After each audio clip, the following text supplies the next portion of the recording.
سب سے بڑی دنیا کی جو دولت ہے وہ محبت مصطفیٰ ہے صلی اللہ علیہ وسلم۔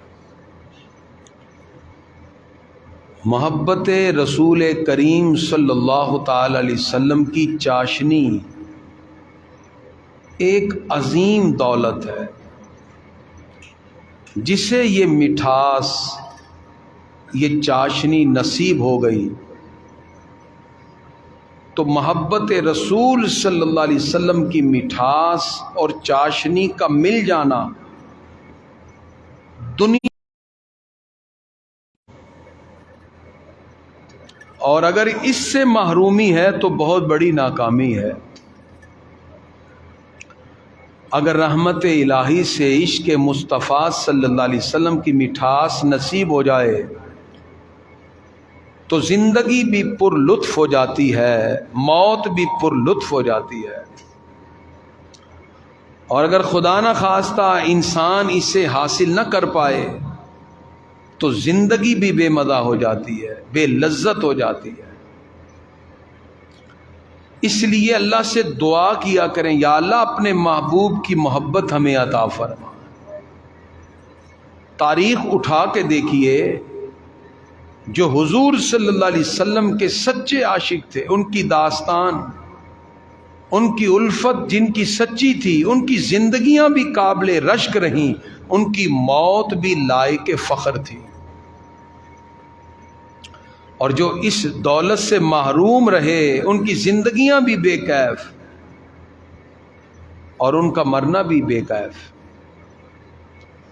اگر ہم حضور صلی اللہ علیہ وسلم کی محبت کو سیکھنا چاہیں تو سب سے اعلیٰ مقام جن کو عشق رسالت مآب صلی اللہ علیہ وسلم میں حاصل ہوا وہ صحابہ کرام رضوان اللہ تعالی مجمعین ہیں۔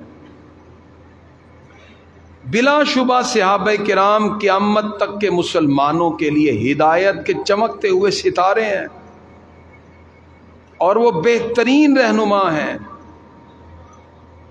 آپ اپنے آقا سے سچی محبت کو سیکھنا چاہیں تو ان کے واقعات کو پڑھتے جائیں، ایک ایک صحابی کا ایک ایک واقعہ جب پڑھتے ہیں تو دل کی اتھاہ گہرائیوں سے محبت بھی پیدا ہوتی ہے، اور ان صحابہ کی زندگیوں پہ رشک آتا ہے۔ کیا خوبصورت زندگی کے اوقات ہیں۔ محبت رسول صلی اللہ علیہ وسلم میں ڈوب جانا، دنیا کی ساری نعمتیں انہوں نے قربان کر دی۔ حضور صلی اللہ علیہ وسلم کے ساتھ مہاجرین ہجرت کر کے آئے، اپنا گھر بار، مال دولت، اولاد، وطن، اپنا سب کچھ رسول اللہ صلی اللہ علیہ وسلم کے قربان کرنے والے یہ عظیم صحابہ کرام۔ اسی لیے اگر آج بھی کوئی عشق رسالت مآب صلی اللہ علیہ وسلم کو پا لینا چاہتا ہے تو اس عشق اور محبت کو پا لینے کی جو تمنا رکھتا ہے اسے صحابہ کے دامن کو تھام لینا چاہیے۔ اگر ہم غزوہ احد کو دیکھیں، حضور صلی اللہ علیہ وسلم کی شہادت کی افواہ پھیل گئی، صحابہ کرام نے تلواریں تک چھوڑ دیں کہ جب سرکار نہ رہے ہم نے زندہ رہ کے کیا کرنا ہے۔ حضور صلی اللہ تعالی علیہ وسلم پھر صحابہ کے جھرمٹ میں نظر آئے۔ حضور صلی اللہ علیہ وسلم کے سامنے صحابہ کھڑے ہو گئے، عرض کیا پیارے آقا کوئی بھی تیر، نیزہ، تلوار آپ تک نہ پہنچنے پائے، اپنی جانیں پیش کر دی۔ حضرت ام عمارہ کا جسم زخمی ہو گیا، حضرت طلحہ کا ہاتھ زخمی ہو گیا۔ ان تمام معاملات سے گزرتے ہوئے جب مسلمانوں نے واپسی کی راہ لی، احد میں شہدائے احد کو دفنانے کے بعد تو ایک صحابیہ وہ حضور صلی اللہ علیہ وسلم کے اس افواہ کی وجہ سے پریشان تھیں، نکل آئیں ڈھونڈتے ہوئے، پوچھا سرکار کے بارے میں، کسی نے بتایا تمہارے والد شہید ہو گئے ہیں۔ انہوں نے کہا چھوڑو، بتاؤ میرے آقا کا کیا حال ہے۔ بتایا گیا تمہارے شوہر کی بھی ڈیتھ ہو گئی، وہ بھی شہید ہو گئے۔ انہوں نے پھر حضور صلی اللہ علیہ وسلم کے بارے میں پوچھا، پھر بتایا گیا تمہارے بھائی بھی شہید ہو گئے. ایک عورت کے 3 ہی سہارے ہیں، یا اس کا باپ ہے، یا اس کا شوہر ہے، یا بھائی ہے. پوچھا سرکار کی حالت کیا ہے؟ بتایا سرکار خیریت سے ہیں.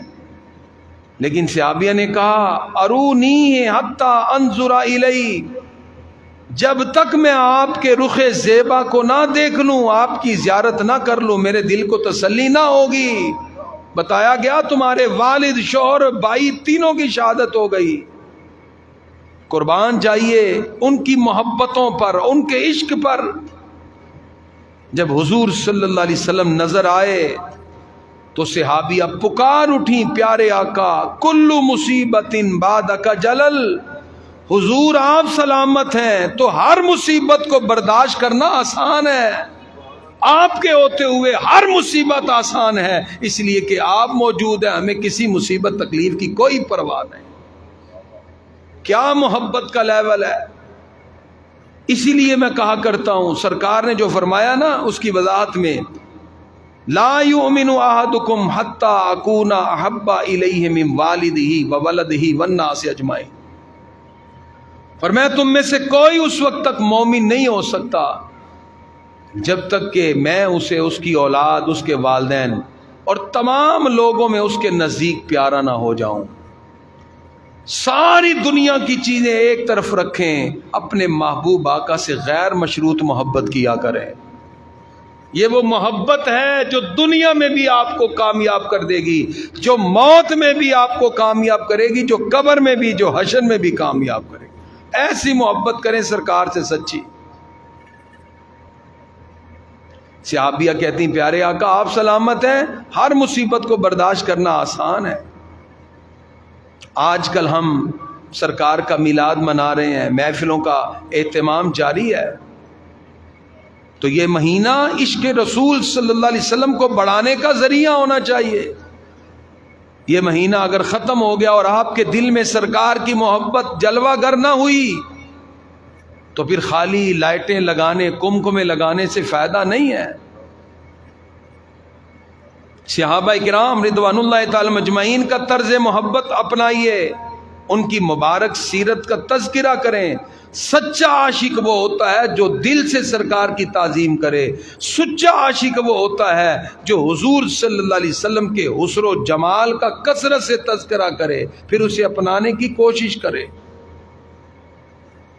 نبی کریم صلی اللہ تعالی علیہ وآلہ وصحبہ وبارک وسلم کی ذات اقدس پہ کثرت سے درود و سلام پڑھا کریں، سرکار کی محبت میں اضافہ ہوگا.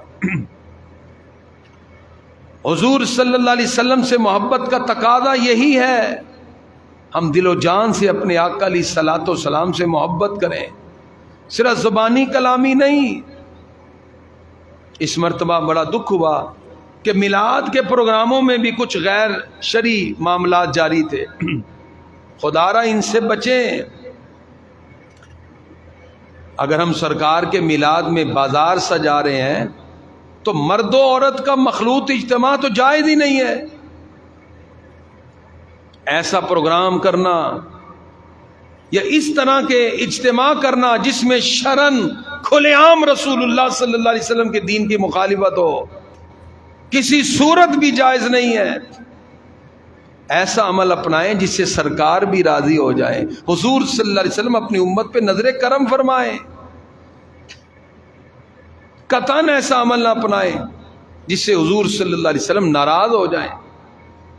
سرکار دو عالم علیہ الصلوۃ والسلام کی محبتوں اور رحمتوں کی نظر کو حاصل کرنے کے لیے سرکار دو عالم علیہ الصلوۃ والسلام کا اس طرح میلاد منائیں، اس طرح شوق سے ذکر کریں کہ حضور صلی اللہ علیہ وسلم اپنے امتی پر خوش ہو جائیں. ان کو ضرورت نہیں ہے کہ میلاد منایا جائے، یہ تو ہم اپنے گناہوں کی بخشش کا سبب ڈھونڈتے ہیں. کیونکہ ہمارے آقا کا میلاد اس وقت بھی منایا جا رہا تھا جب کوئی بھی نہیں تھا، اور جب کوئی نہیں ہوگا پھر بھی سرکار کا میلاد ہو رہا ہوگا. یہ تو رکنا ہی نہیں. اللہ جب واحد ہے، اکیلا ہے، کوئی نہیں ہے، اس وقت بھی پروردگار تو موجود ہے، اور ایک وقت آئے گا جب کائنات ختم ہو جائے گی. کل من علیہا فان، سب کا سب فانی ہے.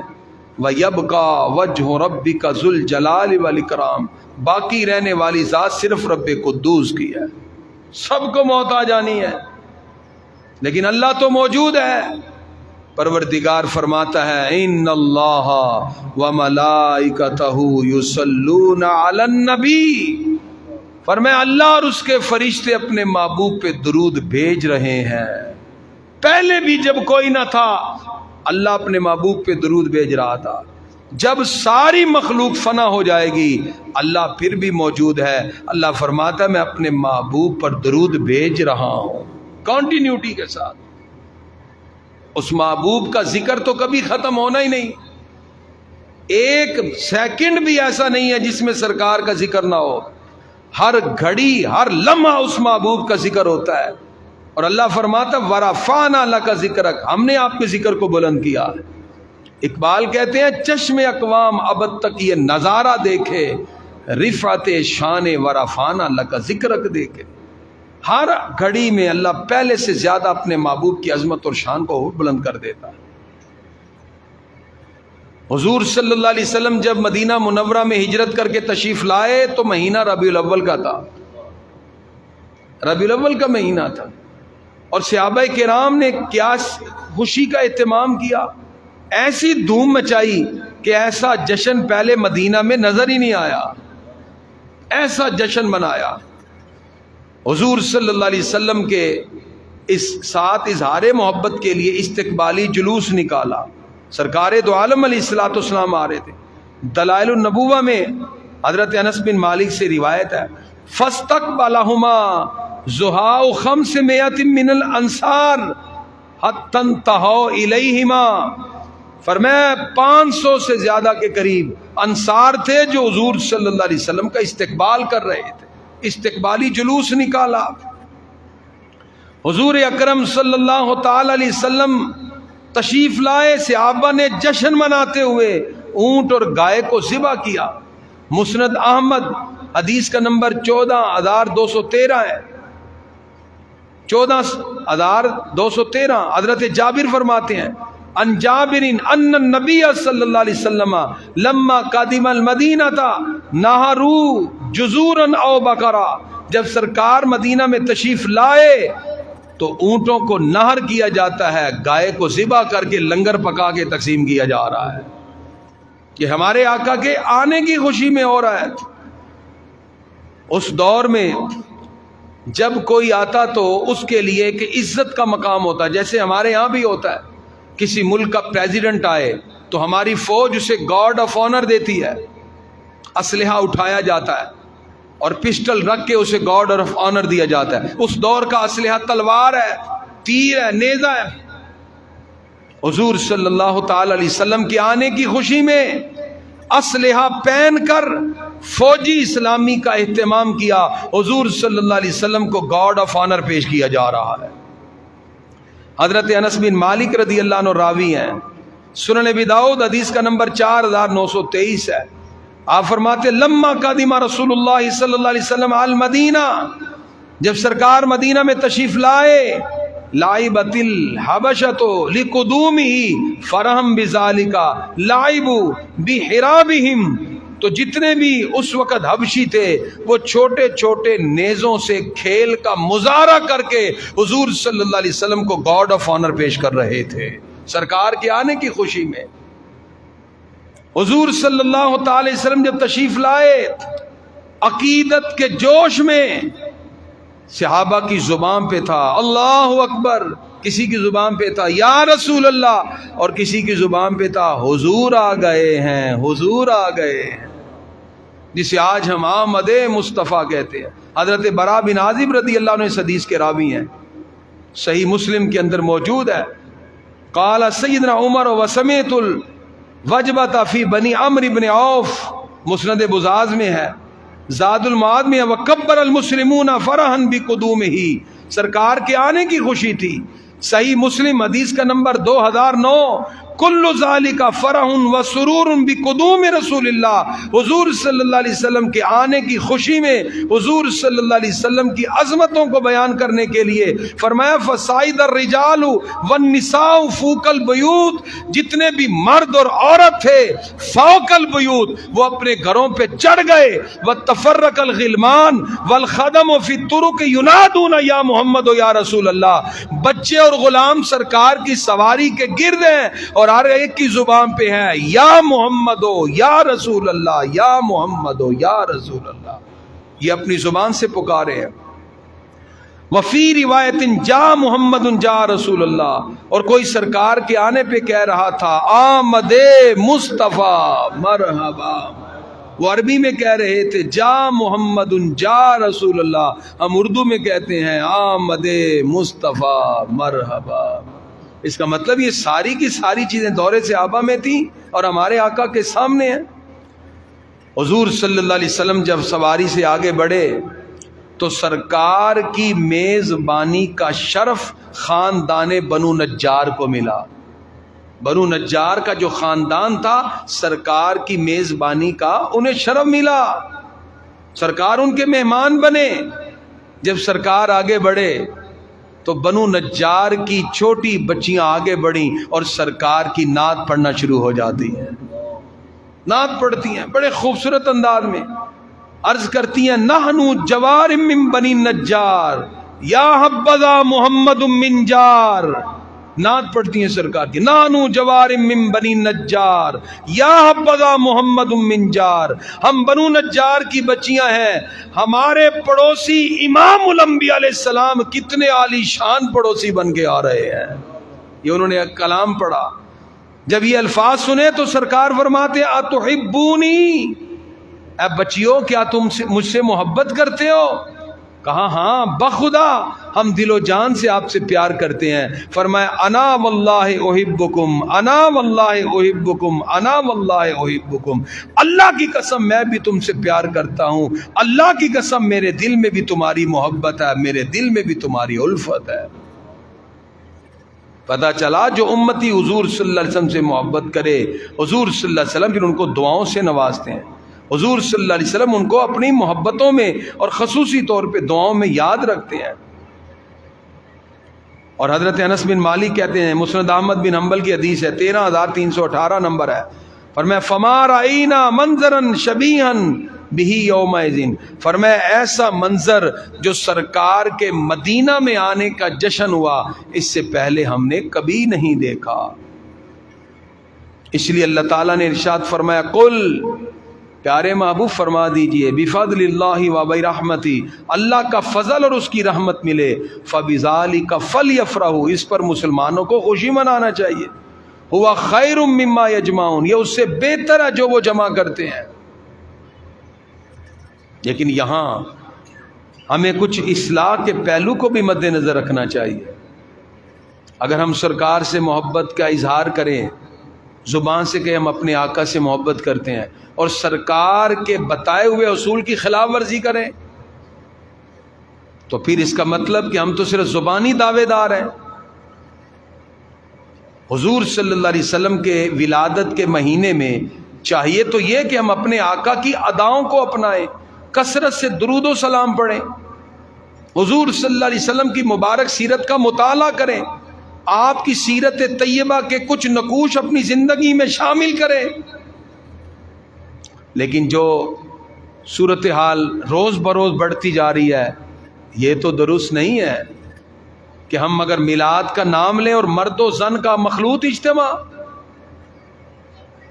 فاروق اعظم کے دور میں آپ نے ایک مستری کو کہا جی وضو خانے بناؤ، اس نے اس طرح وضو خانے بنا دیے مسجد نبوی کے کہ مرد ادھر بیٹھے ہیں عورتیں سامنے پردہ نہ رہا۔ فاروق اعظم جلال والے تھے، جب پتہ چلا وضو خانے بن گئے آپ دیکھنے آئے، آپ کے ہاتھ میں کوڑا تھا تو دیکھا کہ مرد اور عورت اس طرح وضو ہو رہا ہے کہ ایک دوسرے کو نظر آ رہے ہیں، آپ نے کوڑے مارے، فرمایا گراؤ اس وضو خانے کو، فرمایا اس طرح بناؤ کہ مرد کا بھی پردہ قائم رہے عورت کا بھی قائم رہے۔ اللہ کا حکم ہے کل للمؤمنین یغضوا من ابصارہم۔ تو خدا را یہ نہ ہو کہ ہم میلاد کا نام لیتے ہوئے گناہ کماتے جائیں۔ اس طرح کے مخلوط اجتماع اسلام اس کی اجازت ہی نہیں دیتا.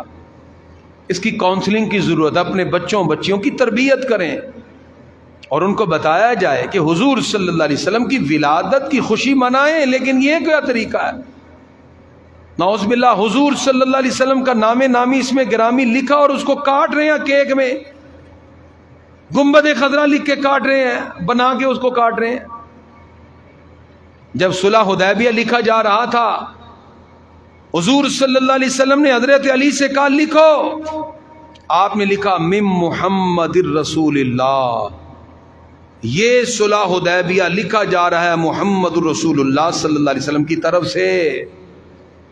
کفار نے کہا ہم تو ان کو اللہ کا رسول مانتے ہی نہیں، لکھو من محمد ابن عبد اللہ، کہ یہ محمد بن عبداللہ کی طرف سے لکھا جا رہا ہے. سرکار نے فرمایا علی کاٹ دو. حضرت علی عرض کرتے ہیں پیارے آقا میں کبھی بھی آپ کے نام کو نہیں کاٹوں گا، سوال ہی نہیں پیدا ہوتا کہ میں آپ کے نام کو کاٹ دوں. سرکار نے خود پین لیا اور اس کو کاٹ کے کہا آگے لکھو من محمد ابن عبد اللہ. مولا علی تو سرکار کے نام کو کاٹنے کے لیے تیار نہیں، اور آپ نے میلاد کے جلوسوں میں کیک پہ رسول اللہ کا نام لکھ کے کاٹ دیا. یہ محبت ہے؟ خدا را اپنی اصلاح بھی کریں. حضور صلی اللہ علیہ وسلم کے میلاد کے تقاضے کیا ہیں؟ محبت کا تقاضا کیا ہے؟ سب سے پہلا تقاضا یہ ہے کہ حضور صلی اللہ علیہ وسلم نے اپنی 23 سالہ زندگی میں دین اسلام کو پھیلانے کے لیے ہر طرح کی اذیت کو برداشت کیا ہے.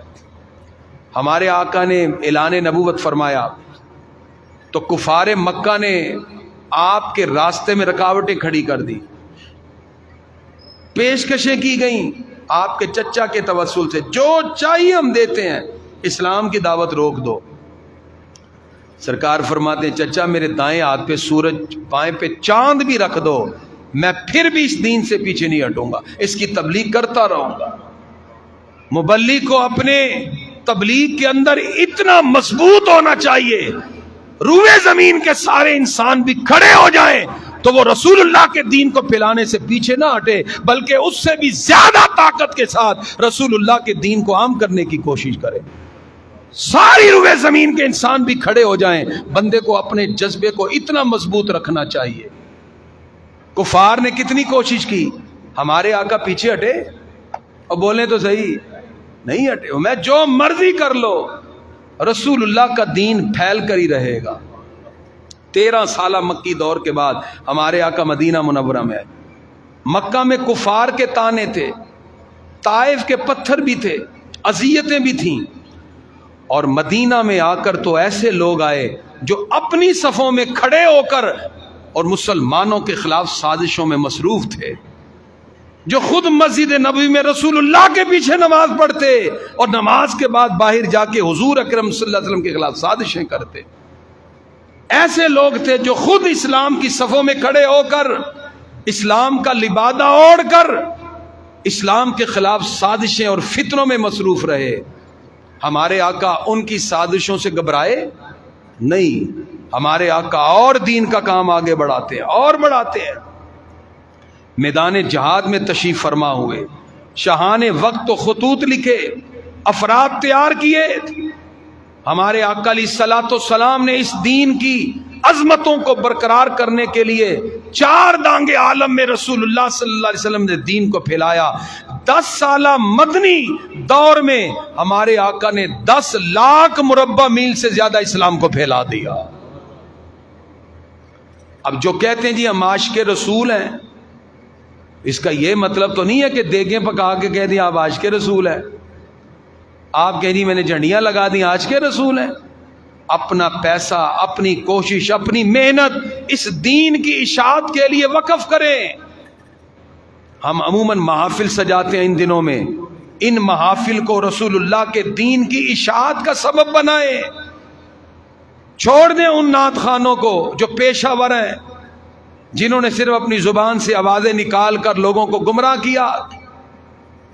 ان کو بلائیں جو مستند کلام پڑھیں، عقائد کا تحفظ کریں، اور وہ نعت پڑھی جائے، اعلیٰ حضرت کی نعت پڑھیں. ہمیں عشق اور محبت ملا یہ اعلیٰ حضرت سے ہے. آپ حفیظ طائب کا کلام پڑھیں، خوشبو ہے دو عالم میں تیری اے گل چیدہ. آپ علامہ اقبال کا کلام پڑھیں، لوح بھی تو قلم بھی تو تیرا وجود الکتاب. یہ کلام ہے جس کو پڑھنے سننے سے ایمان کی لذتیں اور بڑھ جاتی ہیں. گرامی حضرات، اس کے ساتھ ساتھ مستند علماء کا خطاب رکھیں مختلف موضوعات پر جس کی ضرورت ہے. روایتی باتیں، روایتی موضوعات چھوڑیں. امت بہت گمراہی میں چلی گئی. کسی محفل میں عنوان رکھے حضور صلی اللہ علیہ وسلم کا تصور شرم و حیا، کہیں موضوع ہو حضور صلی اللہ علیہ وسلم کی ولادت کے مقاصد، کہیں موضوع ہو حضور صلی اللہ علیہ وسلم کی معاشرتی اصلاح، کہیں موضوع سرکار کا سیرت و کردار، کہیں موضوع حضور صلی اللہ علیہ وسلم کے خصائل و فضائل، کہیں موضوع محاسن اخلاق، کہیں موضوع حضور صلی اللہ علیہ وسلم نے اس امت کو ڈوبتے ہوئے کیسے بچایا. یہ تمام کے تمام موضوعات پر اگر کام ہو تو یقین کرے ایک ایک بچے کے دل میں سرکار کی ایسی محبت پیدا ہوگی کہ سرکار کا نام آ جائے بچوں کی آنکھوں میں آنسو آ جائیں گے.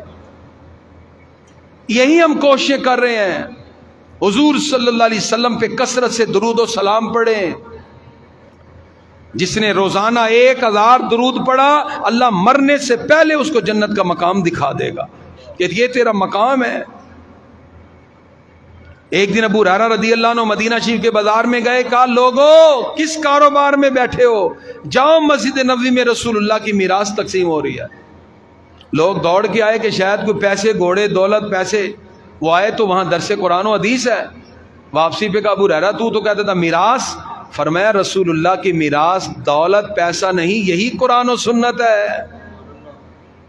حضرت اعمش کہتے ہیں کہ عبداللہ ابن مسعود ایک مرتبہ تشریف فرما ہوئے، قرآن پڑھا رہے تھے، کچھ لوگ حاضر خدمت ہو کے سیکھ رہے تھے. ایک دیہاتی گزرا، کہنے لگا یہ کیا ہو رہا ہے؟ فرمایا یکتسمون میراث محمد صلی اللہ علیہ وسلم. فرمایا یہ وہ خوش نصیب ہیں جو رسول اللہ کی عظیم وراثت سے اپنا اپنا حصہ حاصل کر رہے ہیں. آپ بھی رسول اللہ کی میراث سے حصہ لیا کریں. آپ کی مسجد میں روزانہ فجر کے بعد درس قرآن و حدیث ہوتا ہے، اس میں شامل ہوا کریں. خود بھی فجر کی نماز با جماعت پڑھیں، بچوں کو بھی ترغیب دلائیں. حضور صلی اللہ علیہ وسلم پہ درود پاک کی محفلوں کو سجائیں. گرامی حضرات، اصل میں محفل میلاد حضور صلی اللہ علیہ وسلم کے حوالے سے منانے کا اصل مقصد یہ ہے. حضرت عبداللہ ابن مسعود کا بیٹا ایک دن آیا تو ریشم کی قمیض پہنی ہوئی ہے. آپ نے فوراً کہا مردوں کے لیے ریشمی کپڑا حرام ہے. آپ نے ایک لمحہ تاخیر کیے بغیر فرمایا چلو جاؤ اور اس کو جاؤ دوسرے لباس پہن کے آؤ. اس قمیض کو پھاڑ دیا اور فرمایا حضور صلی اللہ علیہ وسلم نے مردوں کے لیے ریشمی لباس کو حرام قرار دیا. اصل میں یہ محافل اصلاح کا سبب بنتی ہیں. ہمارے معاشرے میں بڑھتی ہوئی بیراروی کو روکنے کا یہی سبب ہے کہ ہم سب مل کر گناہوں کے ان راستوں کو روکیں. آج بچوں بچیوں کے ذہنوں میں شرم و حیا کا تصور اجاگر کریں. حضور صلی اللہ علیہ وسلم کی تعلیمات کو عام کریں، اس طرح کہ حضور صلی اللہ علیہ وسلم کی محبت کا چراغ ہمارے دلوں میں روشن ہو جائے. اور اگر یہ چراغ دلوں میں روشن ہو گیا، خدا کی قسم ایمان کی وہ لذت آپ کو نصیب ہوگی جو میں لفظوں میں بتا ہی نہیں سکتا. اس لذت کا ایک ذرہ آپ کو مل جائے، دنیا کی ساری نعمتیں اس پہ قربان کی جا سکتی ہیں، ساری دولتیں.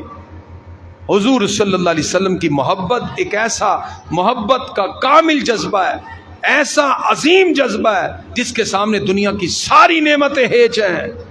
پھر انسان حضور صلی اللہ علیہ وسلم کے عشق سے جب معطر ہو کے اٹھتا ہے، پھر دنیا کے ہر گوشے میں رسول اللہ کا پیغام عام ہو جاتا ہے.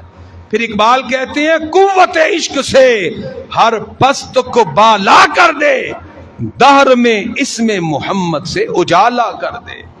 یہ وہ نام ہے جو کوئی کام بگڑنے نہیں دیتا، بگڑے بھی بنا دیتا ہے، بس نام محمد صلی اللہ تعالی وسلم. یہ نام ہی ایسا ہے، اس کی برکتیں ہی ایسی ہیں.